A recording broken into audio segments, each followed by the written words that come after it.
Hi, I'm Lewis Quayle, data scientist, bioinformatician, and maintainer of lewisdoesdata.com, which is my website where I blog data science tutorials and guided data analyses. In my last Tidyverse related video and blog post, I showed some of the most essential functions from the packages that form the Tidyverse and gave a quick overview of how to use them. So today I thought I'd start a series of videos in which I'll be showing intermediate level essentials and some of the more useful but lesser known functions from the core Tidyverse, as well as showing a few tips and tricks that I've picked up over the years which I think can really help to streamline your code.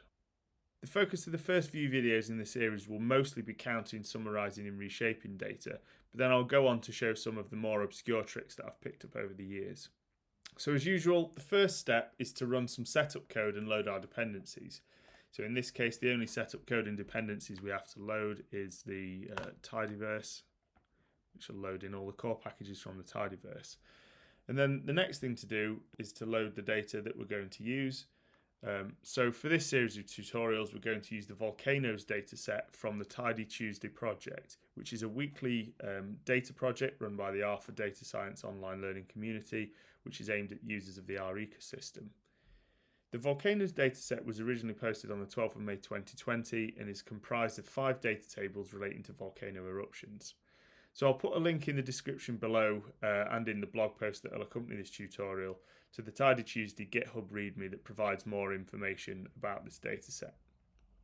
We're going to use 2 tables from the dataset, and those are the volcano and eruptions tables, which jointly give detailed information about global volcanoes and their location, geology and eruption events over time. So we're going to use the read CSV function from the readr package and the URL which points to the respective CSV file in the Tidy Tuesday GitHub repo. So if we run these 2 lines of code, we'll get the respective data frames loaded into our global environment as the volcanoes and eruptions data frames. So let's take a quick look at each of these in turn. So we'll look at the volcanoes data first. So we'll run the view function to bring up the interactive viewer. And we can see that we've got some identification variables, so volcano number and name, as well as the primary volcano type. Then there's a variable relating to the last eruption year for that volcano, and some geographical information, so things like country and region, longitude and latitude, elevation. And then there's geological information like the tectonic setting, the various rock types that comprise the volcano. And then the last few variables relate to populations that live within certain radiuses from that specific volcano. So then if we quickly look at the eruptions data frame, so doing the same thing again, we're going to use the view function in order to bring up the interactive viewer. And similarly, we have some more volcano identification variables, so volcano number and the volcano name. And then we have a unique identifier for the eruption, as well as the type of eruption in terms of the evidence to support that eruption. Then we have variables related to the actual eruption. So we have an area of activity in which there's a lot of missingness, as well as the VEI, which is effectively the order of the magnitude of the volcanic eruption. And then we have variables from which we could create a start date, so year, month and day of the start of the eruption, and then an end date, so the year, month and day of the end of the eruption, as well as some other information pertaining to the support for that. And then we have these duplicated latitude and longitude variables, so there's a little bit of redundancy in these data frames as well. So the last time round, I introduced the pipe operator %, which is used in the Tidyverse for chaining series of function calls together.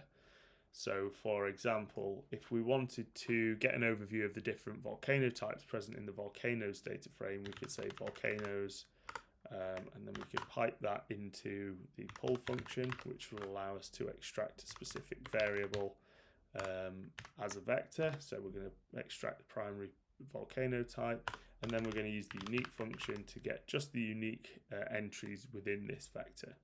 So when we run that, we see we have 26 primary volcano types, but actually there's a fair amount of duplication in here because it's the data's a little dirty. So you can see, for example, that stratovolcano is duplicated, but that's only because of the addition of this brackets ES, and also down here we have a question mark at the end as well. So to exemplify this, we could clean the primary volcano type field, and we could do that by taking the volcano's data frame and piping that into the mutate function, which you'll remember from last time allows us to either add new variables to our data frame or overwrite existing variables within our data frame.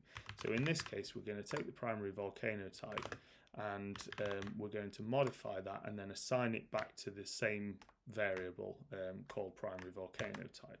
So we're going to modify it by piping primary volcano type variable into this function strRemove, and that's from the stringr package, and we're going to use that in order to remove all brackets and any match character that appears at least once, or question marks.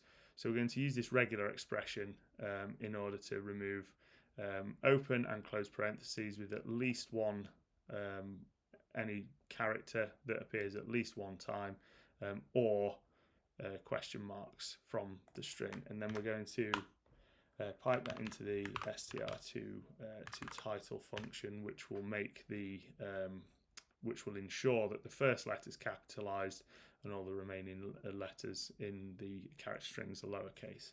So then if we paste onto the end of that the combination of pull and unique that we used previously to preview this variable, or the unique entries within the variable, we can see now that we've successfully cleaned up the entries within that variable. So the various effective duplicates of stratovolcano that appeared before with these brackets ES, for example, and this question mark, and the comparable dirty entries in the other volcano types, they've all been removed. So we now have 16 unique levels in that categorical variable instead of 26. So I'm actually going to remove those last couple of lines that we wrote. In fact, I'll copy paste the first few lines. I'm doing this because I'm actually going to save this as a variable in our environment called volcanoes clean. And I'm doing that because it'll be useful to have this data frame with that variable cleaned up for the remainder of this tutorial. So if I just run that, you can see now that we've got this volcanoes clean version of the data where the primary volcano type's been cleaned up. So chaining series of functions together inside of functions, as we've just shown, can help to keep code readable, particularly when the correct indentation's used. One word of warning, it is not always appropriate or necessary, so some judgment is required. You can actually make your code overly complicated if you use things like this too much. But as a rule of thumb, if I'm using more than two functions inside of a function, I will chain them together with pipes rather than nesting them inside of a function call. So we're going to move on now to look at counting. So Hadley Wickham, who is a prominent figure in the Tidyverse development community, once said that most of data science is counting and sometimes dividing. At least in my experience, that's true. You can get a long way in data exploration just with counting data.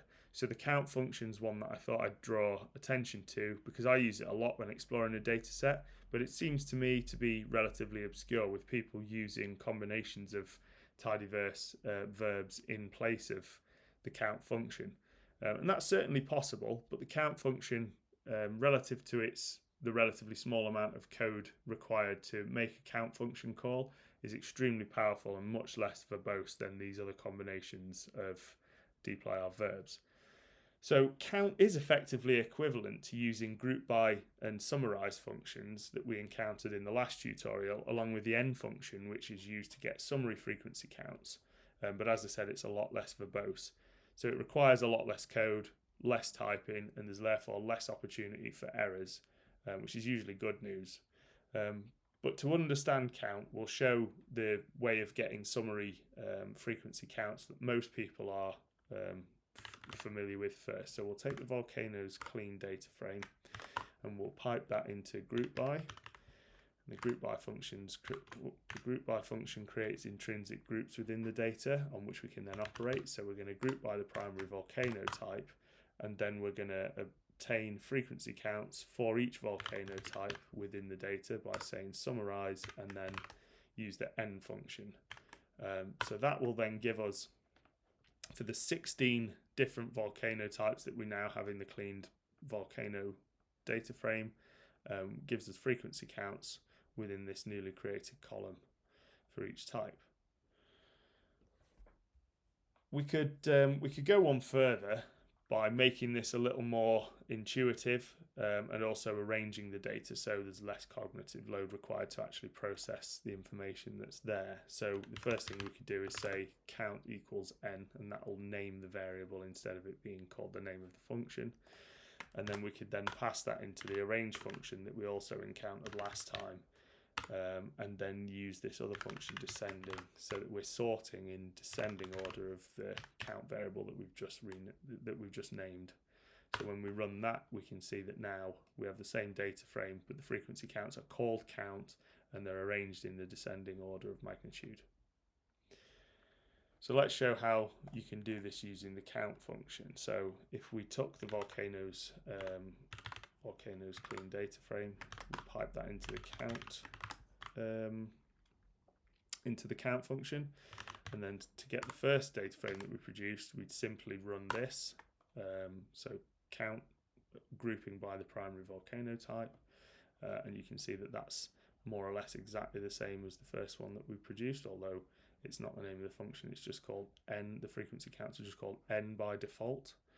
And we could get the more intuitive data frame by using the next couple of arguments that are available to the count function, the first of which is name. So we could rename the frequency count to count as we did before, and then using the sort argument, we could say sort equals true in order to get the sorted data frame. So now we have the frequency counts variable named count, and they're sorted in descending order of magnitude.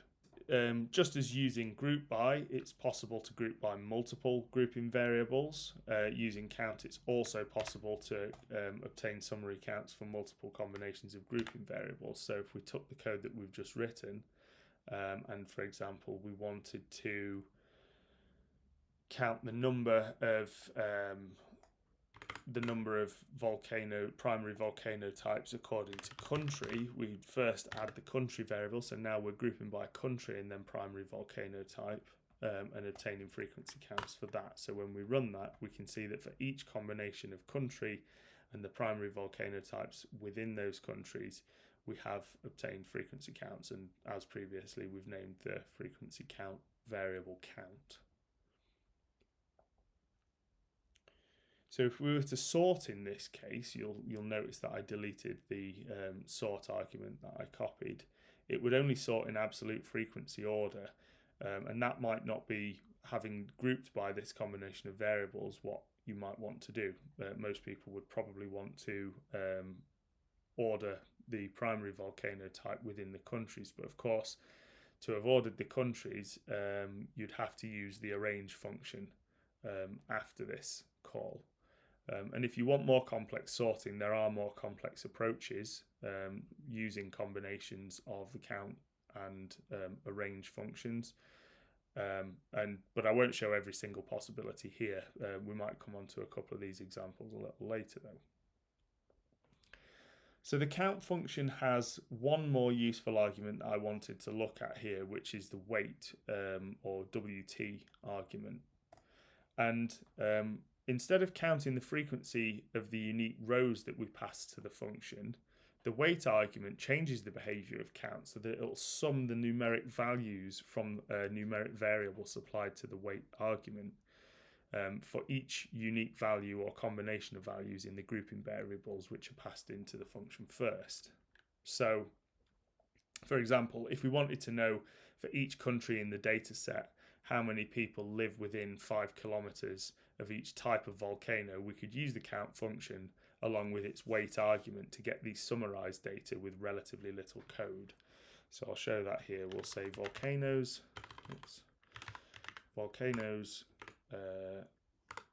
clean, and then we'll pipe that into the count function as we did previously, and we'll count according to country and then the primary volcano type.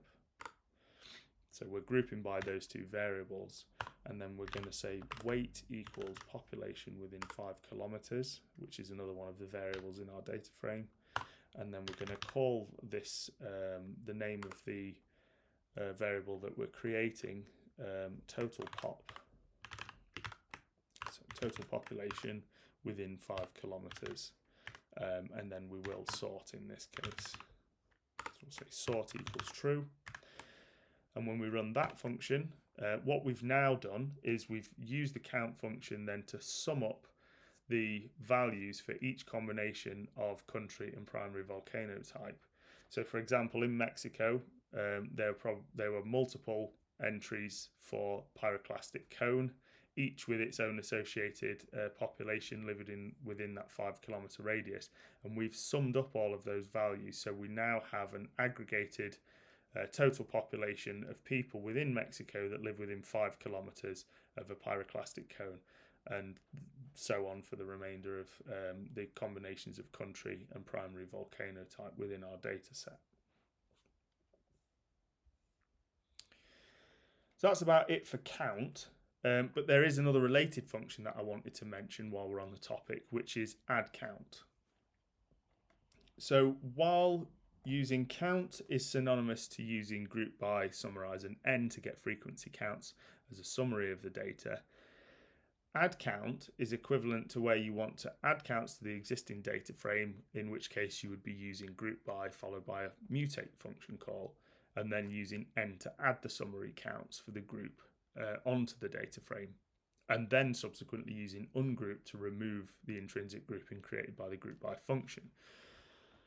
So that's a quite a long-winded series of function calls to get to add count data to a data frame. So we'll take a look at that first. So we'll say volcanoes clean, pipe that into pipe that into group by.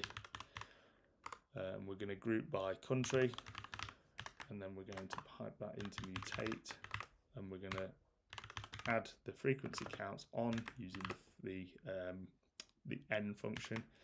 And then we're going to remove the intrinsic grouping created by the group by function call, because mutate doesn't do that automatically. And then we're going to, because this will be a long data frame, we're going to pipe that straight into view in order to view the output interactively. So if we scroll along, we can see now that we've added this count variable onto the data frame. And actually an intuitive example here would be to sort by country. So we can see in this case that Algeria appears once and Antarctica here appears 17 times. So because we've added the frequency counts, we should get an entry for Algeria of 1, and then for each observation in our data where Antarctica is the country, the frequency count should be 17. So we should have 17 repeats of 17, and we can see that that's the case here. So we've added the frequency counts for the country onto that data frame as a new variable, which took 1, 2, 3, 4, 5 separate lines of code. So we can achieve the same output using add count in 2 lines of code, or 3 lines of code if you include the view function call. So we say volcanoes clean, and pipe that into the add count function, and then simply state in this case, the grouping variable that we wish to add counts according to, and then we're going to pipe that into the view function in order to view it interactively. So when I run that, we can see now that we've added the exact same variable as we had before, and if I order this interactive data frame according to country, as I did previously, so that we've got Algeria and then Antarctica, we'd be expecting to see 1 and then 17 17s if we've produced the same output. And sure enough, that's what we see. So you can see that add count, like count, allows us to achieve the same frequency counts with a lot less code. And in terms of its behavior, add count is very similar, if not almost identical to count. And it has the same name, sort, and weight arguments. So we could look at one final example just to sort of reiterate the benefits of these two functions when exploring our data. So if we wanted to compute the counts according to the primary volcano type for each country, and then order our data frame in terms of the country with the most volcanoes, and then within that sort by the frequency counts for the primary volcano types. To do that using conventional combination of dplyr verbs, we'd first have to group by the country and the volcano type. Sorry, it's primary volcano type. So group by those two variables and then summarize as we did previously, creating a new variable called count and obtaining the frequency counts using the n function. Then we would add a count using the mutate function, and we would call that total. So this is going to sum up the count, the frequency counts, while grouping by country, because the summarize function here will have removed the primary volcano type grouping when it operates on this combination of grouping variables. So we'll be left with our data group by country, and we're going to exploit that to get the sum total of the count variable grouped by country, and we're going to call that total. And then because mutate doesn't remove the intrinsic grouping in the same way that summarize does, we're going to use the ungroup function, and then we're going to pass the output of that into a range in order to arrange in descending order of the total count first, which will give us our countries in order, and then descending order of the count variable within those sorted groups. So that was an awful lot of code to write, but now we can see that we've summarized our data and we've sorted the country according to the total. So we've got the United States at the top, which has 99 volcanoes in total. And then within the United States, for each primary volcano type, we've obtained the frequency counts, and then we've sorted in descending order of those different primary volcano types.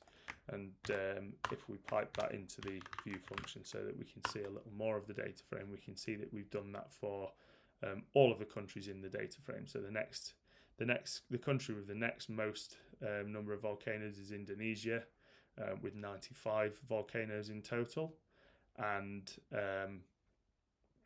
in our data frame.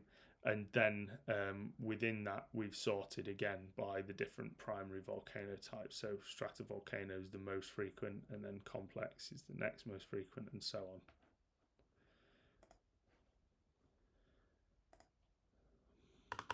So now achieving that same output, which took 6 lines of code if we don't include that view function call, we can achieve that using count and add count with 3 lines of code. So if we pass first the volcanoes clean data frame into the count function and tell it our grouping variables are country and primary volcano type, and then name the frequency counts count, and make sure that we're sorting in descending order.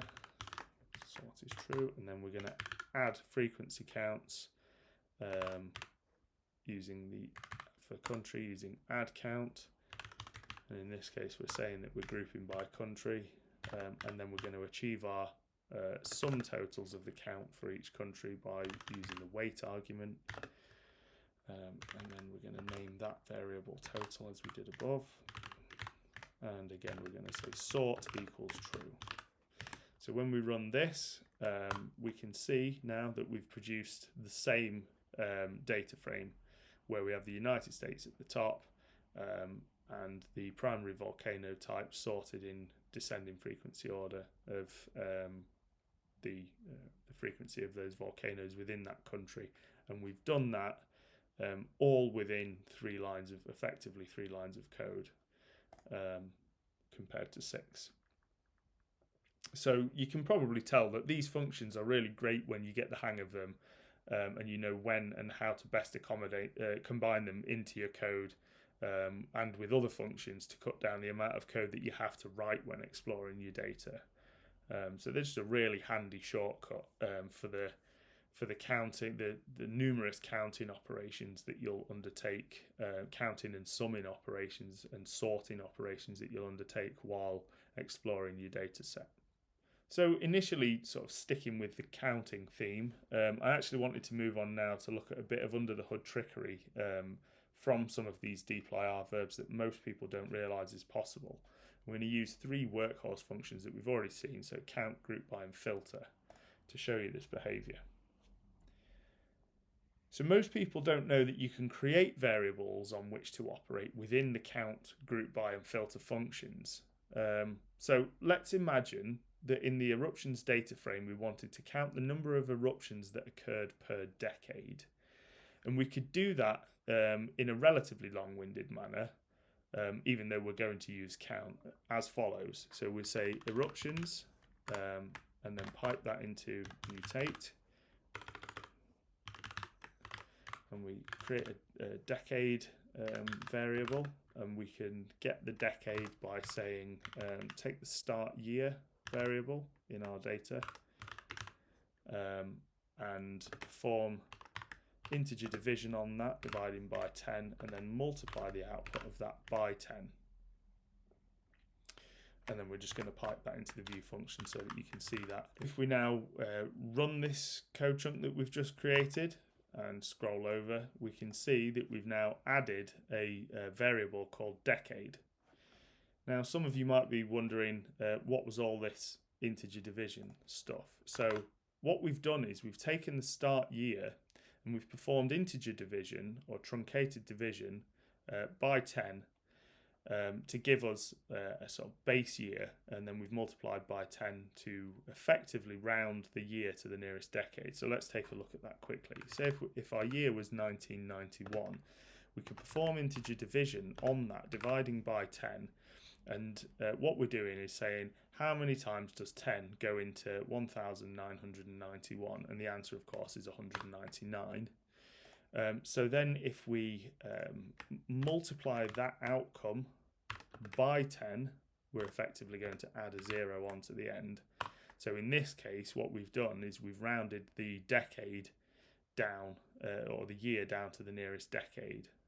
So that's a handy little bonus trick that I use quite a lot, particularly when there's dates and date times involved in a data set, to round to the nearest decade or 5 years. So now that we've done that, now that we've learned how to create the decade variable, we could copy paste this code and we could then pipe that into the count function in order to obtain frequency counts for decade, as was our initial goal. So we'd say decade, and then we could say name equals nerupt for the number of eruptions, and then as usual we'd say sort equals true to get the output sorted in descending order. So if we run that, we can now see that we've obtained the frequency count of the number of eruptions for each decade in our data frame, and then we've sorted that in descending order. So all of that was to show that we can actually bypass this mutate step by getting count to create the decade variable and then operating it on the fly. So if we wanted to do this to demonstrate this this ability of count to create and operate on variables on the fly, we could simply say pass the eruptions data frame into count, and then create the decade variable within count using our integer division step, and then operate on that to produce our frequency counts. And we're just going to call the frequency counts and erupt as we did before, and we're going to sort as we did before.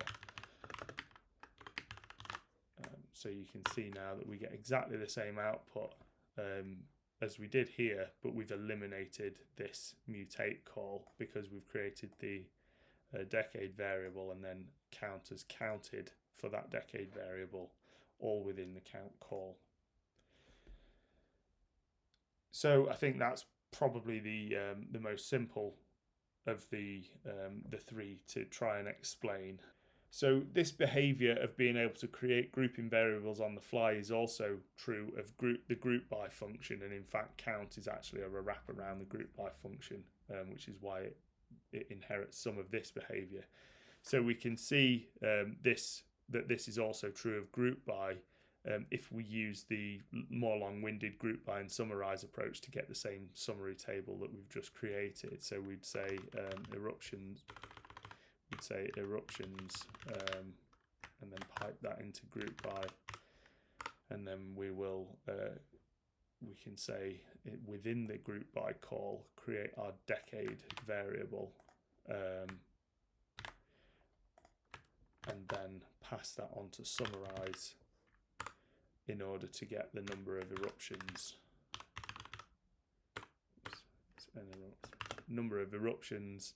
And then the frequency counts for those, and then if we wanted to sort them as previously, we'd have to say arrange, descend in order, and erupt. So if we run that, we can see now that we've produced exactly the same data frame, 873 observations and 2 variables as we did when using the count function, but we've created this decade variable on the fly and grouped by that, rather than having to use mutate to create it first and then group by it. So that just saves us a line of code there. And we can see that this behavior is also similar, not identical, but similar for filter as well. So in this instance, we're going to look at the number of recorded eruptions per volcano in the eruptions data. So what I'm first going to do is just produce a frequency count of the number of eruptions for each volcano. So we're going to use the count function to do that. We're going to say group by the volcano name, and then call the frequency counts that we're going to produce. We'll just call it, say, eruptions, and then as ever, sort equals true.